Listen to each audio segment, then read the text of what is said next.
เอาค่าใหม่สูงไม่น้องสินค้ามันในก่อเพราะว่าเขาตีซื้อรถซื้อการหนึ่งกันเขาเดี๋ยวเลยตัวขึงมันจึงหือในนั้นเขามาตัวจอมกันครับพี่น้องเหรอนะ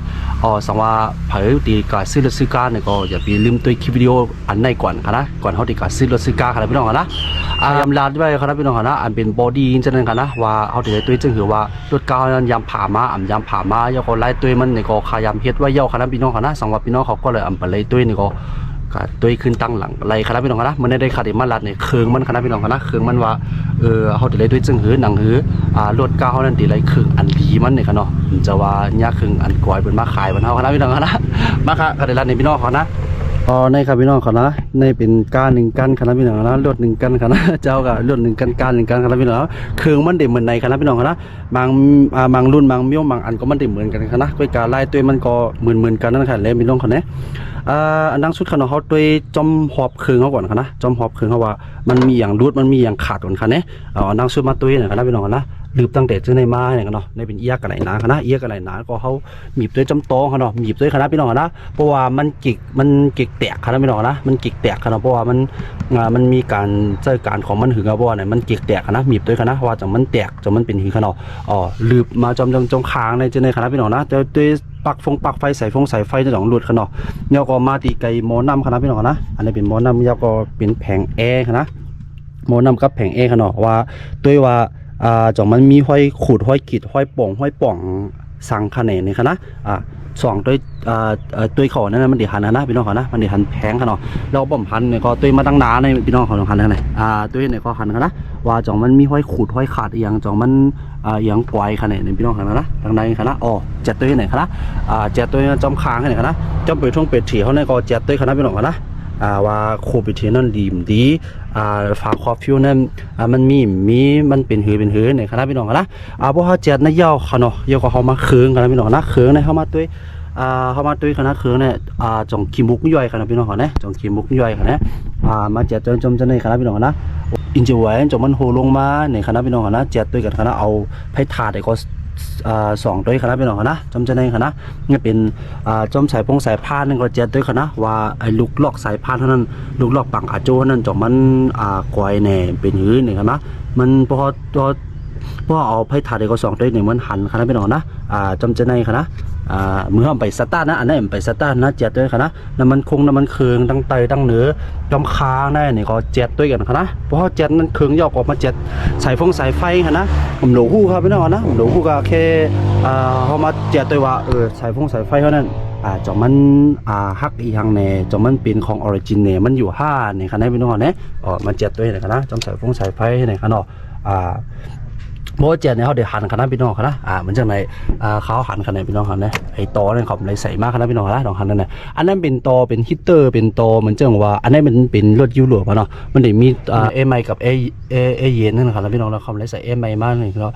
เขาเลยใส่เอไมมากเลยก็เขาก็รัดเขาเนาะว่ามันต่อรองราคากันไรนั่นค่ะในพี่น้องเขาเนี่ยอันนี้คณะพี่น้องเขานะเจ็ดเพราะว่าเจ็ดตัวย่อเนี่ยก็อันนี้สตาร์ทเครื่องคณะพี่น้องนะเพราะเห็นในย่อก็สตาร์ทเครื่องคณะพี่น้องนะสตาร์ทเครื่องพอสตาร์ทเครื่องเนี่ยอันนี้เป็นฝาหม้อนำคณะพี่น้องนะว่ามังกั้นก็มันได้อยู่กันในคณะพี่น้องนะมันได้อยู่กันในคณะมังกั้นก็มันได้อยู่กันนั้นคณะมาอันนี้ทำเป็นอยู่กันในคณะพี่น้องมันเหมือนกันคณะสตาร์ทเครื่องเพราะว่าสตาร์ทเครื่องย่อเขามาด้วยคณะเขาเลยด้วยนั่นเนี่ยคืออย่าเปลี่ยนอย่าให้มันมีปกขึ้นมาอีสังสีอิดคณะให้มัน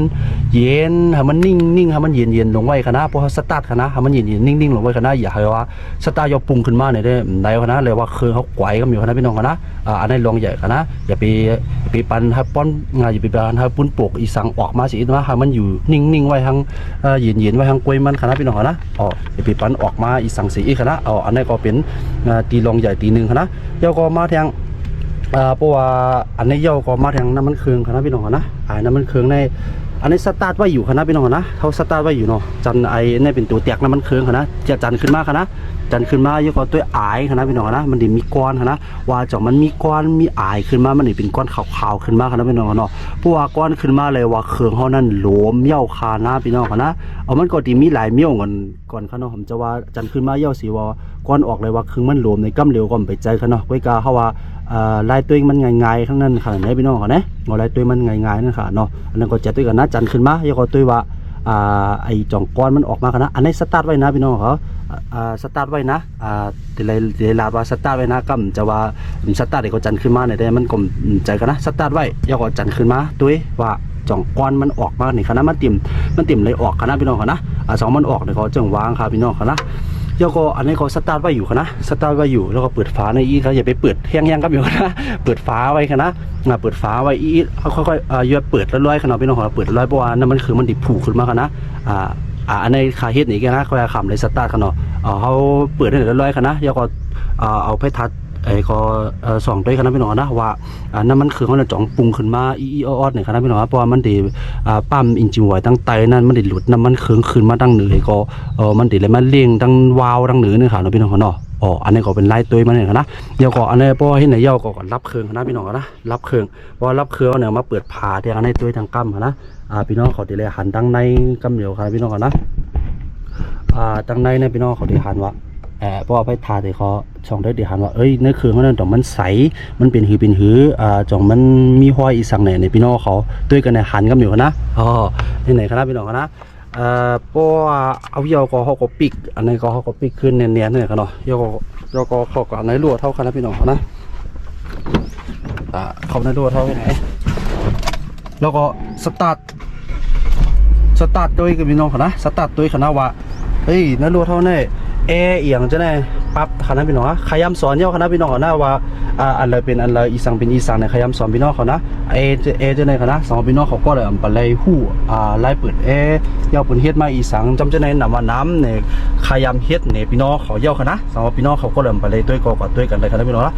เพราะมาตัวนี้เขาเปิดด้วยนะคะเนาะเปิดด้วยชั้นซื้อกูมิวค่ะแน่ว่าแต่มันเหตุการณ์อยู่เนี่ยมันเป็นเนี่ยคณะเย้าออกมาตัวไฟตั้งนาจะในคณะว่า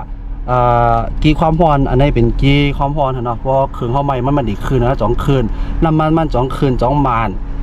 เยาก็อันนี้เป็นรอบเครื่องเนาะเพราะเดียบดีบ้ามันดีคืนจะได้2 ออกเยาก็ไฟจะได้กันนะไฟใบเลี้ยวไฟอย่างไฟปลีกมันจะได้ก็เจ็ดด้วยสิ่งเยาก็ไอฮอนเนี่ยก็ติ๊กด้วยหนึ่งกันนะเยาก็เสียตายเนี่ยก็เอากับฮอด้วยกันนะพี่น้องนะเอากับฮอด้วยว่า